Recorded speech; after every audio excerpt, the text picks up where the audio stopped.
Hi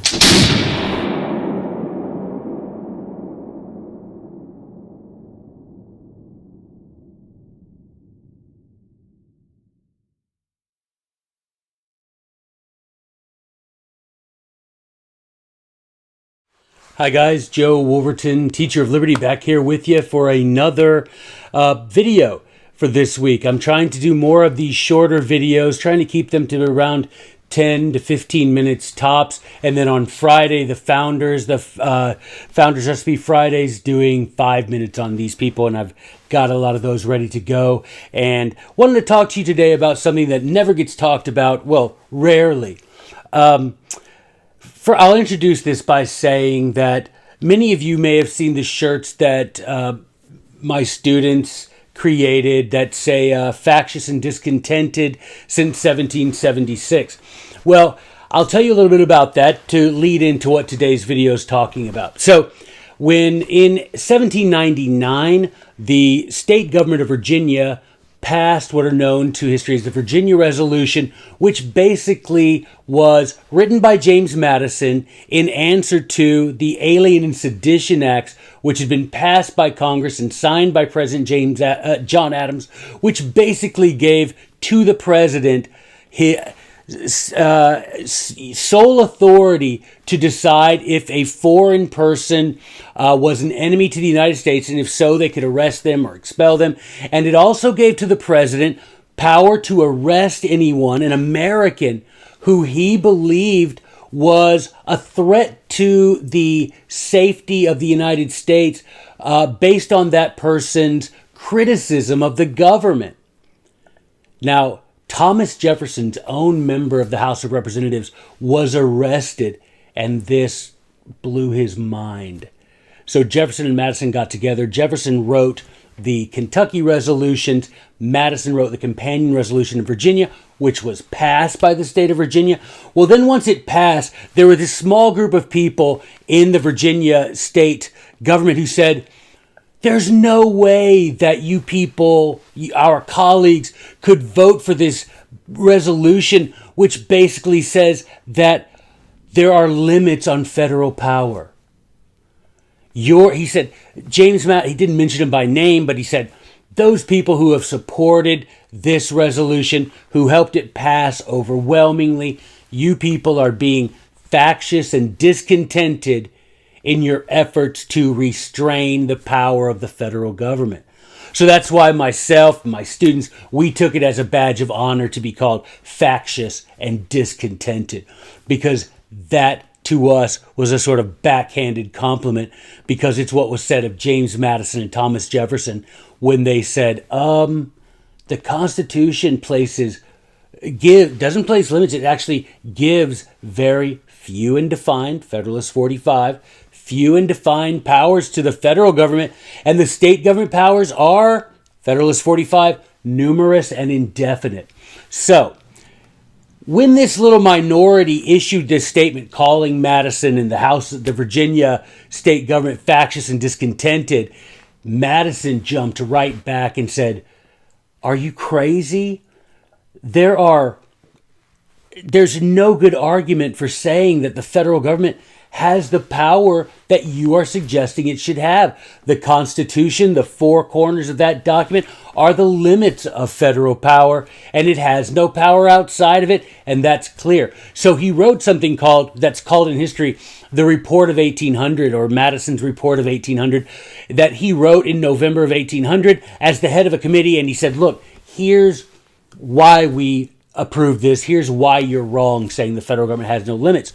Well, just after that, a little while after that, the first Chief Justice of the Virginia State Supreme Court, named Edmund Pendleton, he wrote, which I have a book of his writings right over here, Edmund Pendleton wrote something called The Danger's Not Over, where he said, if you my fellow Americans, continue on this path where you let the federal government each year do more and more, each year grab more power and more power away from the states, where each year you allow the federal government to get deeper and deeper in debt, you will find out that the danger is never over.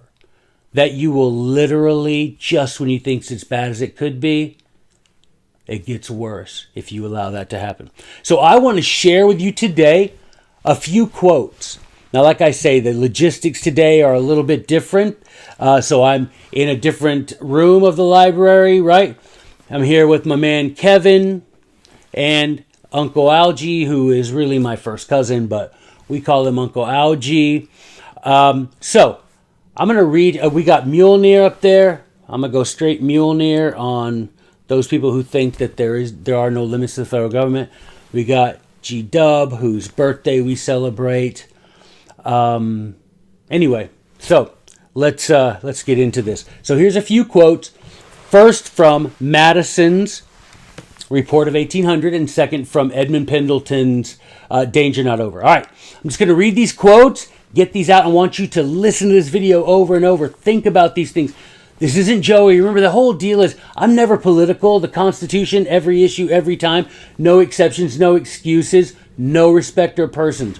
I'm not pro-Republican Party, I'm not any of that. I'm pro-liberty. All right? Pro-liberty. So, remember, this is James Madison I'm talking about. We're going to talk about Edmund Pendleton, right? These are the principles that our forefathers clung to.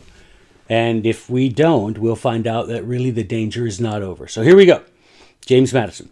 It appears to the committee to be a plain principle founded in common sense, illustrated by common practice, and essential to the nature of compacts, which is their word for contract, which was the Constitution, that where resort, that where resort can be had to no tribunal, court, superior to the authority of the parties themselves are the rightful judges in the last resort, whether the bargain made has been pursued or violated. The Constitution of the United States was formed by the sanction of the states given by each in its sovereign capacity.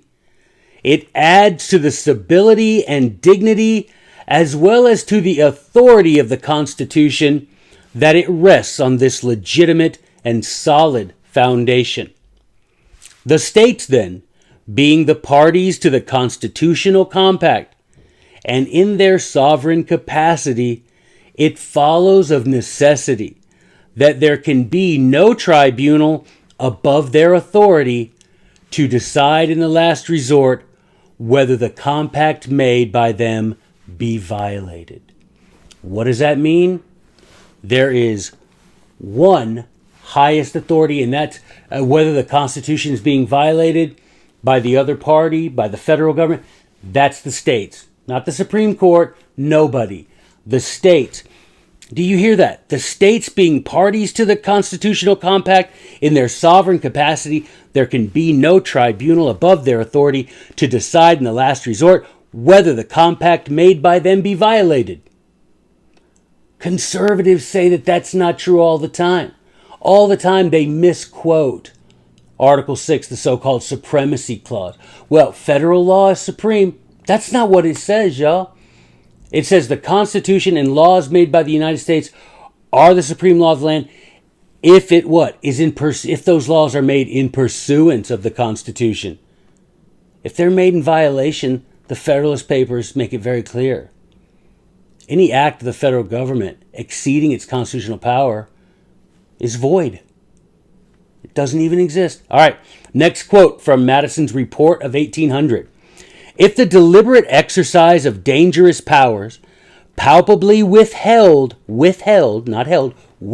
kept back by the Constitution, could not justify the parties to it in interposing, standing between, nullifying, even so far as to arrest the progress of the evil. What's the evil? The federal government acting beyond its capacity, its constitutional authority, and thereby to preserve the Constitution itself, as well as to provide for the safety of the parties to it, there would be no end to all relief from usurped power, and a direct subversion of the rights specified or recognized under all state constitution, as well as a plain denial of the fundamental principle on which our independence itself was declared. Do you get that?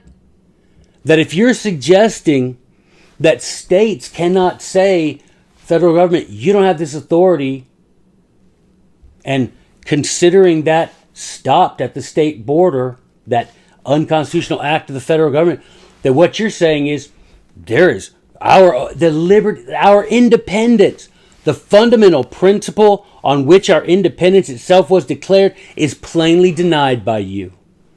If you're suggesting that once Congress acts, regardless of whether it's in pursuance of its constitutional authority or beyond its constitutional authority, if the president acts beyond his constitutional authority or within it, if the courts act within it or beyond it, if you're saying that, well, once the federal government has decided that's that, you are denying the fundamental principle upon which our independence was declared. You can't get clearer than that, y'all. All right.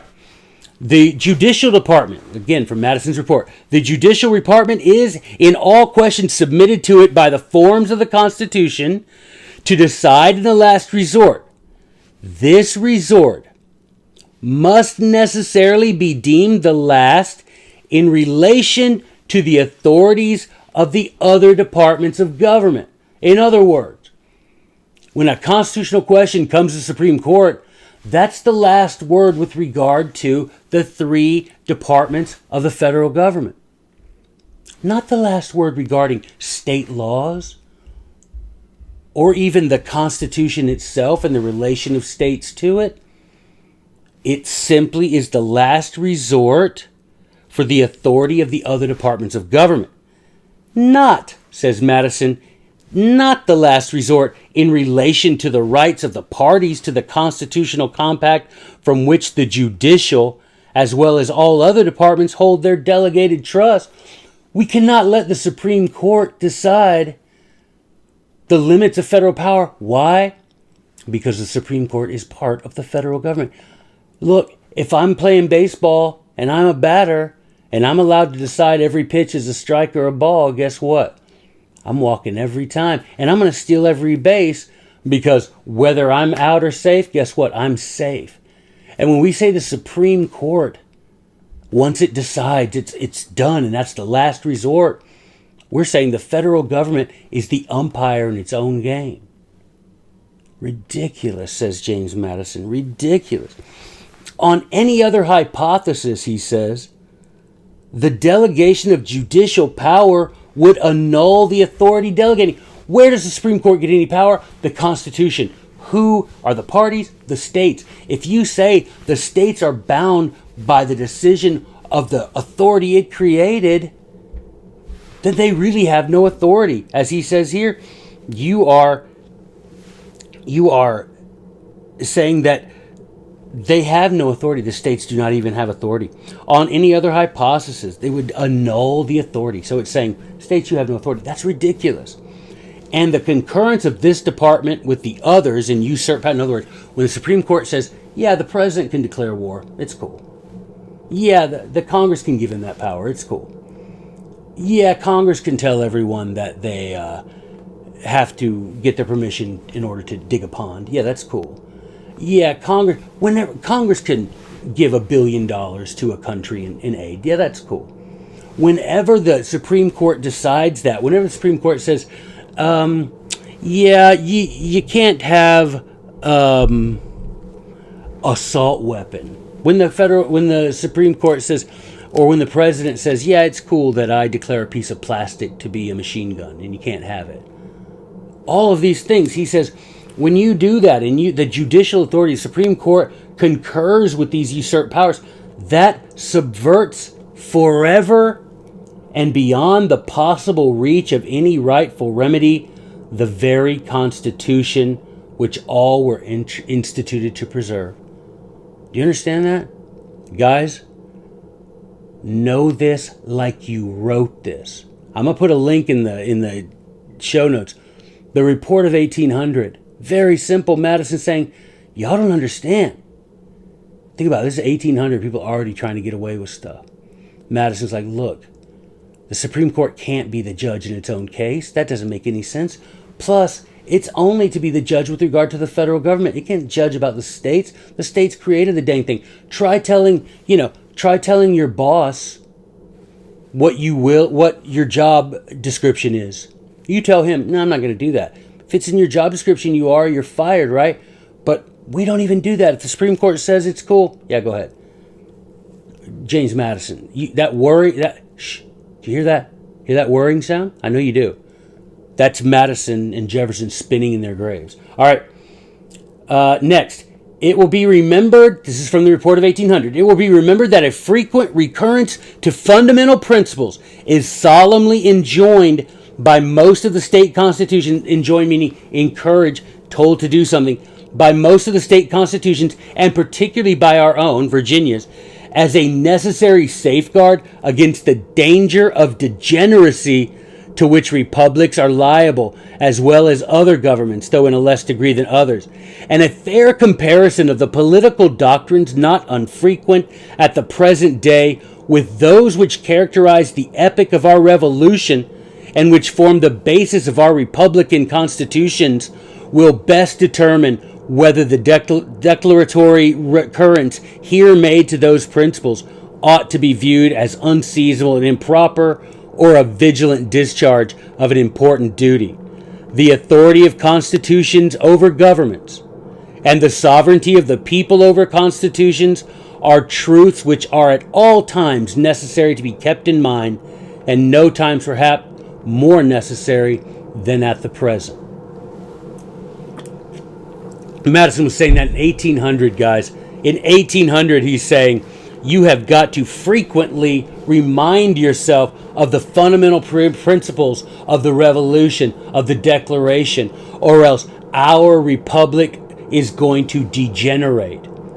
If you don't think our republic is degenerating, you are not paying attention and you're part of the problem. Our republic is degenerating, maybe has degenerated. But here we come, and so he says you've got to do that.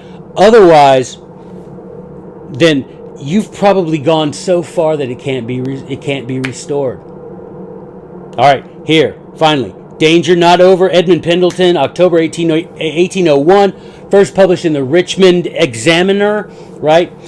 He says government. So this is Danger Not Over. I'll put the link down. Government is instituted for the good of the community and not to gratify avarice or ambition. Therefore, unnecessary increase of debt, appointment of useless officers at a time when the business of the federal court is greatly diminished, and engaging us in a war abroad for the sake of advancing party projects at home are abuses in government. Unnecessary increase in debt, appointment of useless officers, engaging us in a war abroad for the sake of advancing party projects are abuses. That whirring sound, that's a problem with being so close to outside. I don't know what's going on. I don't care. But y'all can hear me, I'm sure. So let's just keep on keeping on. So again, Edmund Pendleton. The chief good derivable from government is civil liberty. And if government is so constructed as to enable its administration to assail or attack that liberty with the several weapons heretofore most fatal to it, then the structure is defective. If your government that you created to protect your liberty is now attacking your liberty, you have a problem. Of this sort of defective government, standing armies, standing armies, navies, severe penal laws. Did you see the other day President Trump saying he had the authority to make animal cruelty a federal offense? Where? And the first line of the order that he issued said, per my authority in the Constitution. What? We gave presidents power to make laws like that, impose on the states? So you talk about here, severe penal laws, war, and a multitude of civil officers. Do you know there are more bureaucrats, government officers in the state of Nevada, or Nevada as y'all say out here, than in the entire Roman Empire at its height, at its largest. One state, Nevada, has more government officers, more government bureaucrats than the whole of the Roman Empire. If our government can with ease and impunity array these forces against social liberty, the Constitution is defective. Meaning what?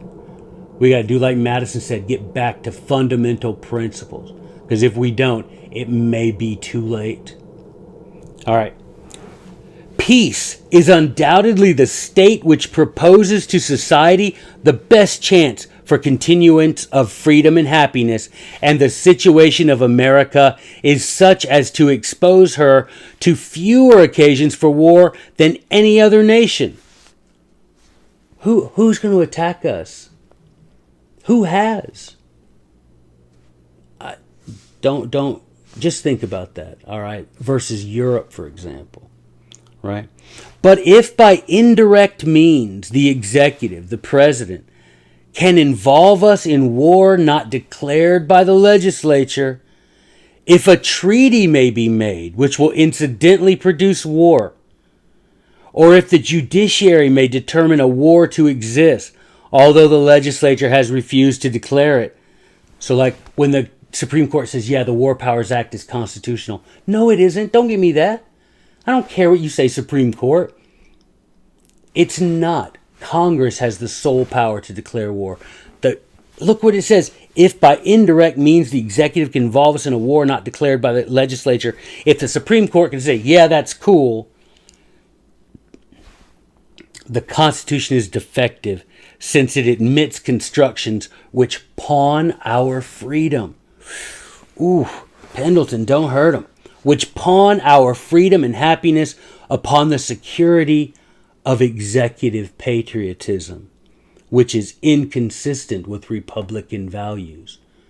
We're like Jefferson. We don't trust people in government. We chain them down. We bind them with the chains of the Constitution. Having an R after your name, a D after your name, I don't care, man. Don't care. No respecter of persons. You stay in your box or you're a tyrant.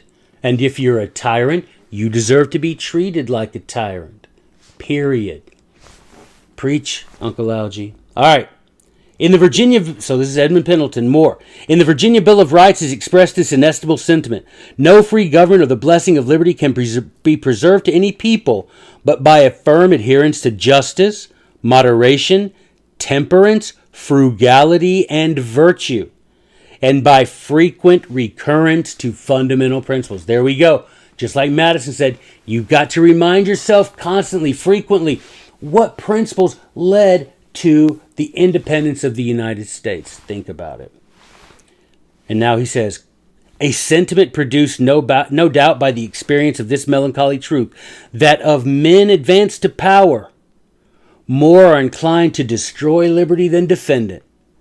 There is, of course, a continual effort for its destruction, meaning the destruction of liberty by men in power, which ought to be met by corresponding efforts for its preservation. If men in power are constantly overstepping their bounds, we have to have a corresponding effort to force them back inside.